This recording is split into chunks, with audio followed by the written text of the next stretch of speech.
The main evolution of research and what's changed is that you had a very concentrated core of knowledge and expertise sitting in all of the bulge bracket Wall Street firms. They functioned like a one-stop shop supermarket for all of the needs of the investment manager, where if you needed trading, research, capital for your trading, anything really, you could get it all in one place. What's happened since then with that fragmentation, that couldn't have happened without trading becoming electronic and diversifying out and away from the traditional bulge bracket. Research followed. In short, trading got cheaper, trading got electronic, it diversified away from that core, and research followed it. Agency-only brokers are competing for a pie that is shrinking, the pie being the commission pool that is spent by the buy side every year. It's about $13 billion according to Greenwich Associates for U.S. equities, and it has been declining for the last couple of years.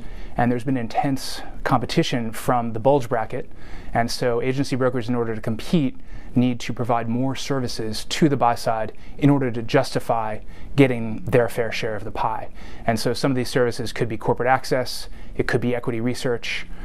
They're generally limited in their ability to be involved in capital markets activity. So really it's on the corporate side of things that they can offer more services to the institutions. Corporate access is certainly something that the buy side values and pays for, and that's the particular niche in which we're operating. You've seen other agency brokers take on different niches, whether that's a partnership with an expert network, whether that's an acquisition of an independent research firm. Those are all ways to diversify the revenue stream so that you're less prone to those swings in the commission pool. And in most of these cases, the idea is to take a cash register that's becoming ever more efficient in terms of electronic trading and marry it to some content that's worth paying for.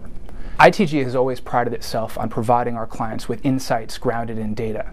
And so when we wanted to branch out into research, it was natural to find a product that was grounded in data.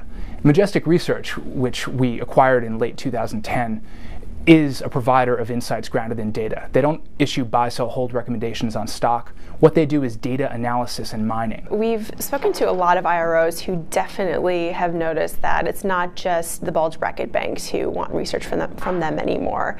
And we get questions about these kind of new names popping up. You know, who's this firm? Are they credible? Liquidnet, does the buy side actually care about the research that this firm provides? A lot of the new entrants to research have taken an approach that is different than the traditional buy, sell, hold model.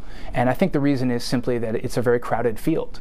So agency brokers are trying to find ways to differentiate themselves. And so some of that is through primary research, expert networks, which obviously have become controversial, and also channel checking, and data research, such as the research that we do at ITG Investment Research. There's a whole different pool of independent research providers, and I think some of them are not an annoyance. They go directly through the IRO.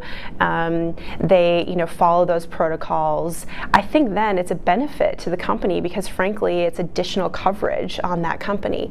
Then you've got some at the other end of the spectrum who possibly are more of an annoyance. They're going to employees at the company or suppliers. I think bottom line, vet the research provider so you're giving attention to the ones who really are able to help your company and who, frankly, your investors are listening to. My personal suggestion would be to look at the agency players and take each one on its own merits. Rather than try to treat all of the firms the same, recognize that some individual analysts will be good and have great insight into your companies, other ones will be overworked, and maybe you won't be their priority.